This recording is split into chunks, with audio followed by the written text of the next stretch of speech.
reached an all-time high on Friday after BuzzFeed released a bombshell report that Trump directed his former lawyer and fixer Michael Cohen to lie to Congress. But the validity of that report is now in question after Robert Mueller's office released a rare statement Friday night disputing parts of BuzzFeed's story as inaccurate. So now, has the movement lost its steam? Well, joining me now for your moment of Maxine is Congresswoman Maxine Waters of California. And Congresswoman, first of all, good morning.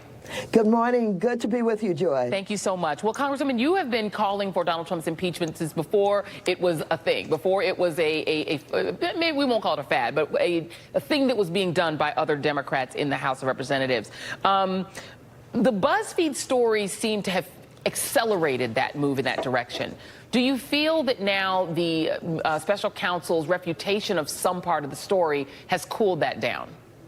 Not so much. I think when we take a look at what Mueller said, he didn't say, for example, it's an absolute lie, that it is absolutely not true. The way he framed it, it made it sound as if there were some problems with the way that BuzzFeed did it, but it did not absolutely close out the possibility that what BuzzFeed is saying has a lot of truth to it. So we've got to wait until it unfolds.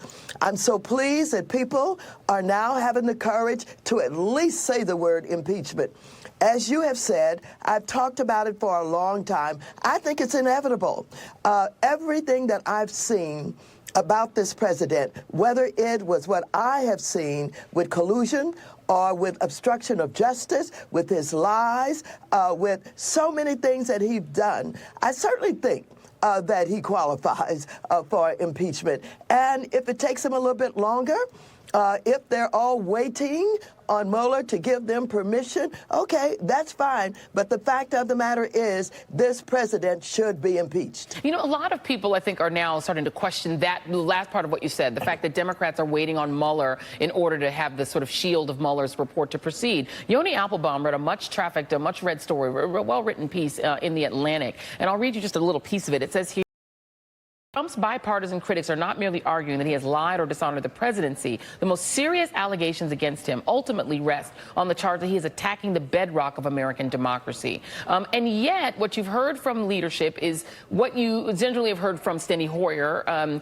who is the number 2 in the House. Let's listen. This is both before and after the BuzzFeed story. I think the impeachment talks right now are just distraction. We'll have to see what the Mueller report says. Okay. Nancy and I have both said that. Sir, what's your reaction to this report that the president may have asked Michael Cohen to lie to Congress? Does that change the calculus on the impeachment question? I don't want to get into that right now. Congresswoman, if the bigger point is what Donald Trump is doing to the country, to the fiber of the country, and if there are other things, as you said, the emoluments clause, other things that you've talked about on this show for over a year now, are the reason why an impeachment inquiry should be opened, why are so many of your colleagues hinging everything on Mueller's report? Well, Joy, I don't know for sure, but there are several things. We have the consultants and the pundits and all of them saying, don't talk about impeachment. That will only embolden and strengthen his supporters.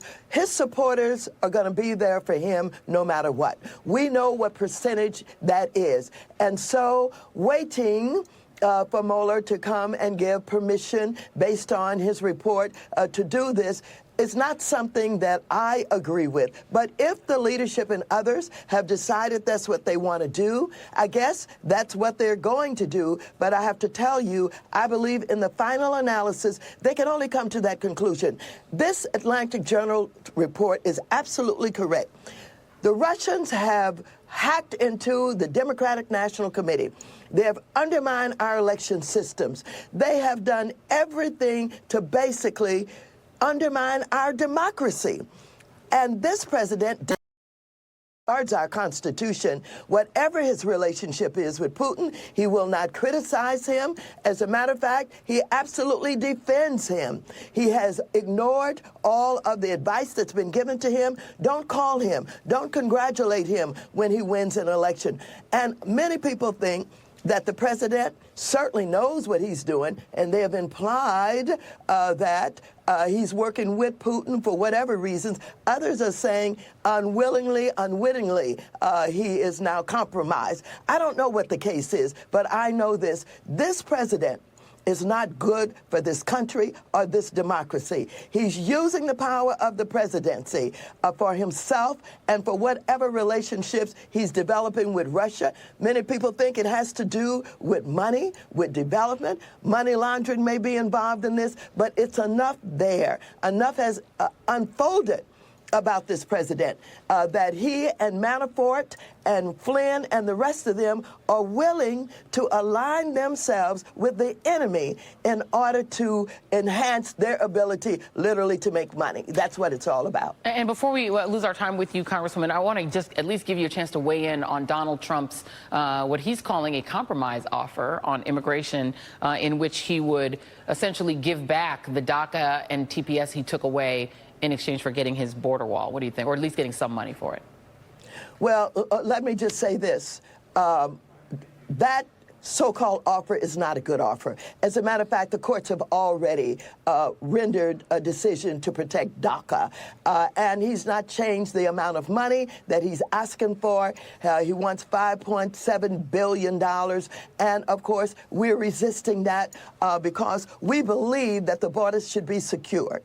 We believe that there's technology and other kinds of things that can be done. Increase judges who are dealing with, those people who are applying to get into the United States. We think that, supporting the children better and getting them better care, all of that, we're willing to support. We believe in border security. We believe that we need comprehensive immigration reform, not some phony fake wall that this president promised in an election without even having the information, the data, the analyzing to support that.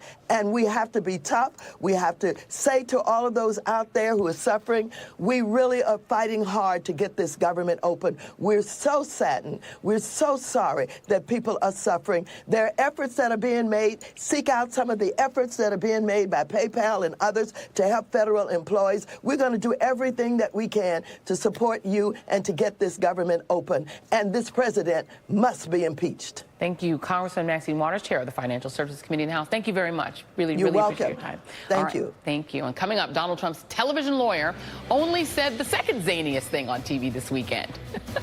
Wait.